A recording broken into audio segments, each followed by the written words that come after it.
Hello दोस्तों, आप सबका स्वागत है हमारे यूट्यूब चैनल में। आज हम लेके आए हैं बायोलॉजी का चैप्टर नंबर 2, जो मैंने आपको पहले ही बता चुका है। ठीक है, उसको पहले ही आपको हमने पढ़ा चुका है। देखिए, ये कवक कवक कितने थे? चार टाइप के थे। फाइकोमाइसीटीज थे, एस्कोमाइसीटीज थे, ये हमने पहले ही लेक्चर में आपको बताया। अब दूसरा आता है इसके अंदर, पहला हेडिंग आता है फाइकोमाइसीटीज। फाइकोमाइसीटीज देखिए, जलीय आवासों, ये कहाँ कहाँ पे पाए जाते थे? ये हमने आपको पहले ही बताया था कि ये सड़े गले चीजों से अपना भोजन भी बनाते हैं और वहीं पे वो उगते भी हैं। देखिए, जलीय आवासों सड़ी गली लकड़ी, नम तथा सीलन भरे स्थानों अथवा पौधे, अविकल्पी परजीवी। अविकल्पी परजीवी का मतलब क्या होता है कि पौधों पे भी ये उग जाते हैं कभी कभी, ठीक है, के रूप में रहते हैं। ये अलैंगिक जनन करते हैं। अलैंगिक का मतलब होता है बाइसेक्सुअल, यानी कि सॉरी, असेक्सुअल होता है, जिसको बोलते हैं कि या तो नर हो या फीमेल हो या मेल हो। ठीक है, फिर उसके बाद देखते हैं चल बीजाणु होता है। अचल बीजाणु होता है, उसके द्वारा ये क्या करते हैं? अलैंगिक जनन करते हैं। दो युग्मक बनते हैं, मेल्स एंड फीमेल्स का दो युग्मक बनते हैं। उस युग्मक के संलयन को क्या कहते हैं? जाइगोट बोलते हैं या युग्मक। यहाँ पे दो युग्मकों के संलयन से, यानी कि जब दो युग्मक संलयन करते हैं, जुड़ते हैं, तो क्या बनता है? युग्माणु बनता है। ठीक है, इन युग्मकों का आकार, इनका जो युग्मक का आकार होता है, या तो छोटा होगा या तो बड़ा होगा। यहाँ पे लिखा है कि एक तरीके से, यानी एक समान नहीं होता, आकार एक जैसा नहीं होता। ठीक है, समयुग्मकता हो सकता है। समयुग्मक का मतलब होता है कि समान दोनों रहेंगे। ठीक है, असम युग्मक का मतलब एक छोटा हो जाएगा एक बड़ा हो जाएगा। विषम युग्मक का मतलब दोनों अलग अलग होंगे। जैसे कि अंडाणु, अगर फीमेल इंसानों में देखा जाए तो मेल्स का क्या होता है? स्पर्म, और फीमेल्स का ओवम। तो ये क्या होगा? असम युग्मता हो जाएगा। ठीक है, तो इसमें विषम युग्मता का ये होता है। ठीक, फिर इसके बाद क्या होता है? इसका एग्जाम्पल क्या है? म्यूकर है, राइजोपस, जो कि हमने आपको पहले ही बताया है कि म्यूकर राइजोपस रोटी में होता है। ये किसकी वजह से होता है? तो फंगस की वजह से होता है। रोटी को हम लोग कुछ दिन के लिए रख दिया जाए तो क्या होता है कि उस पर फफूंदे पड़ जाते हैं, तो वही होता है कवक। फिर उसके बाद आता है सेकंड एग्जाम्पल, एल्बुगो। एल्बुगो सरसों पर परजीवी है, यानी कि ये सरसों पर रहते हैं और उनसे अपना भोजन बनाते हैं। ये क्या है? फंजाई है एल्बुगो। ठीक है, ये याद रखिए। फाइकोमाइसीट्स क्या होता है? पटहीन होता है, पटहीन है। ठीक है, और इसके पास बहुत सारे केंद्रित होते हैं, यानी कि बहुत सारे केंद्रक पाए जाते हैं। ठीक, एक बार फिर से देखिए, फाइकोमाइसीट्स ये किसके अंदर आता है? कवक के अंदर आता है। फाइकोमाइसीट्स ये चार टाइप के होते हैं। फाइकोमाइसीट्स था, एस्कोमाइसीट्स और ड्यूटेरोमाइसीट्स और बेसिडियोमाइसीट्स। ठीक है, अब ये चार में से पहले का हम बता रहे हैं फाइकोमाइसीट्स। ये क्या था? पटहीन था, इसमें बहुत सारे केंद्र पाए जाते हैं। ये कहाँ कहाँ पाए जाते हैं? जलीय आवासों में, सड़ी गली चीजों में ये उगते हैं, वहीं से अपना भोजन ये बनाते हैं। ठीक है, ये पौधों पे भी उग जाते हैं अविकल्पी के रूप में, पर अविकल्पी के रूप में। ठीक है, फिर उसके बाद आता है ये अलैंगिक जनन कैसे करते हैं? तो ये अलैंगिक जनन करते हैं। चल बीजाणु होता है और अचल बीजाणु होता है। ठीक, फिर उसके बाद आता है ये दोनों जब चल और अचल बीजाणु युग्मक बनाते हैं। ठीक है, दो युग्मक बनाते हैं तो उस युग्मक का संलयन होता है, यानी कि जब वो दोनों जुड़ते हैं तो उसको बोलते हैं युग्माणु। ठीक, या युग्मक बोल सकते हैं। दो युग्मकों के संलयन, दो जब युग्मक संलयन करते हैं यानी कि जुड़ते हैं तो युग्मनक बनता है। फिर क्या होता है? इन युग्मकों का आकार, ये जो युग्मक होते हैं उनका आकार एक जैसा नहीं होता है। यहाँ पे हमने बताया समयुग्मता मतलब समान हो सकते हैं युग्मक।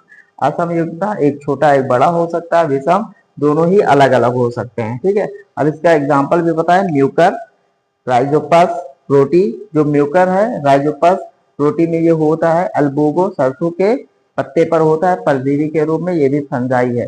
पटहीन होता है और बहुत सारे केंद्रित होते हैं। ठीक है, इसके आगे देखो मैसेजेस क्या है? पटीय होता है, ये शाखित होते हैं। ठीक है, इसे थैली फंजाई भी कहते हैं। थैली फंजाई का मतलब ये होता है जिसमें न तो तना पाया जाए और ना ही जड़ पाया जाए। ठीक है, इसको बोलते हैं थैली। ये एक कोशिकीय होता है। एक कोशिकीय होता है कौन? ईस्ट होता है। ईस्ट को छोड़ के सभी बहुकोशिकीय होते हैं। ईस्ट का बायोलॉजिकल नेम होता है सेक्रोमाइसिस सेरेवेसी। ठीक है, इससे क्या बनता है? अल्कोहल बनता है। इसके अलावा सब बहुकोषीय होते हैं, जैसे कि पेनिसिलियम। ये क्या होता है? पेनिसिलियम ये मृत जीवी होता है। मृत जीवी यानी कि मृतों से अपना भोजन बनाता है। ठीक है, ये अपघटक भी होते हैं, अपघटक परजीवी होते हैं, और सलमरागी पशु भी। सलमरागी का मतलब होता है जैसे कि जो पशुओं का गोबर होता है उस पे उग जाना, तो उसको बोलते हैं समल रागी। ठीक है, ये इनका जनन कैसे होता है, तो ये याद रखिएगा कि इनका जनन अलैंगिक होता है, बीजाणु बनाते हैं जिसको बोलते हैं कोनिडिया। कोनिडिया का हमने स्ट्रक्चर भी बनाया था, ये होता है कोनिडिया का स्ट्रक्चर। ठीक है, तो ये क्या करते हैं, ये बीजाणु बनाते हैं अलैंगिक जनन से। ठीक है, विशिष्ट कवक जाल जिसे कॉनिडियम धर कहते हैं, ये कवक विशिष्ट टाइप का कवक जाल बनाते हैं जिसको बोलते हैं कॉनिडियम धर। ये इसके अंदर बहुत सारे क्या रहेंगे, बीजाणु रहेंगे। ठीक है, फिर उसके बाद आता है लैंगिक बीजाणु को एस्कस बीजाणु कहते हैं। जो लैंगिक बीजाणु यानी कि लैंगिक जनन भी होता है और अलैंगिक जनन भी होता है, तो जो लैंगिक होता है उसको बोलते हैं एस्कस बीजाणु। विभिन्न प्रकार की फलनकाय में लगी रहती है। विभिन्न प्रकार की फलनकाय का मतलब होता है इसी टाइप बहुत सारे फलनकाय होते हैं ये। ठीक है, तो इसे कहते हैं स्कोकार।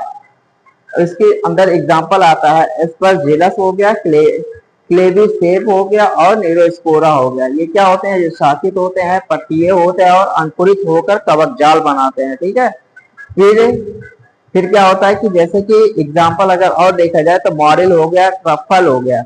मॉरिल और ट्रफल ये क्या होता है कि खाने योग्य होता है, खा सकते हैं। ठीक है, फिर उसके बाद आता है कि यह पादप, इसको माइसिटेज जो होता है, यह पादप जगत के ड्रोसोफिला के समान प्रसिद्ध होता है। ठीक है, देखिए बेसिडियोमाइसिटेज के ज्ञात सामान्य कुछ प्रकार है, जैसे कि मशरूम हो गया, ब्रेकेंट फंजाई हो गया अथवा पखवाल हो गया। ठीक है, ये कहाँ कहाँ पे मिलते हैं, ये मिट्टी में मिलता है, वृक्ष के ठूठो यानी कि जो पेड़ होता है उसके नोट्स पर, यानी कि उसका जो नोट्स होता है उस पे पाए जाते हैं। सजीव पादपों के अंदर सजीव पादप जो होता है उसके ऊपर रहते हैं, उसके ऊपर उगते हैं परजीवी के रूप में। ठीक है, उसी से अपना ये भोजन बनाते हैं। जैसे कि किट कवक जाल बनाता है, जो किट होता है वो कवक जाल बनाता है, वो शाखित होता है, ये पट्टीय होता है। ठीक है, ये क्या होता है कि अभी हम लोगों ने क्या पढ़ा कि दो पढ़े हैं, एस्कोमाइसिटीज और फाइकोमाइसिटीज। में क्या था कि लैंगिक जनन था और अलैंगिक जनन था, लेकिन इसमें क्या है, अलैंगिक जनन नहीं होता है, इसमें कायिक होता है। कायिक जनन होता है, खंडन होता है और खंडन विधि द्वारा होता है। ठीक है, फिर इसमें क्या होता है, लैंगिक अंगक भी नहीं होते, यानी कि इनके पास लैंगिक अंगक नहीं होते। वैसिडियो में केंद्रक जो होते हैं वो दो होते हैं, जब संलयन करते हैं तो उसको बोलते हैं द्विकेंद्रित या कैरियोगैमी कहते हैं। ठीक है, मियोसिस के द्वारा होता है, ये 4 वैसिडियो बीजाणु बनाते हैं, यानी कि 4 वैसिडियो बीजाणु इस टाइप बनाते हैं। ठीक है, ठीक बनाते हैं, जो बैसिडियम फलनकाय में लगे रहते हैं, यानी कि ये होता है फलनकाय, इसमें 4 हो जाएगा, एक इधर एक इधर एक इधर एक इधर। ठीक है, इस टाइप का ये होता है। और इसमें एग्जाम्पल क्या है, तो एग्जाम्पल याद रखिएगा, एगेरिकस हो गया, मशरूम है, इसको खाया भी जाता है।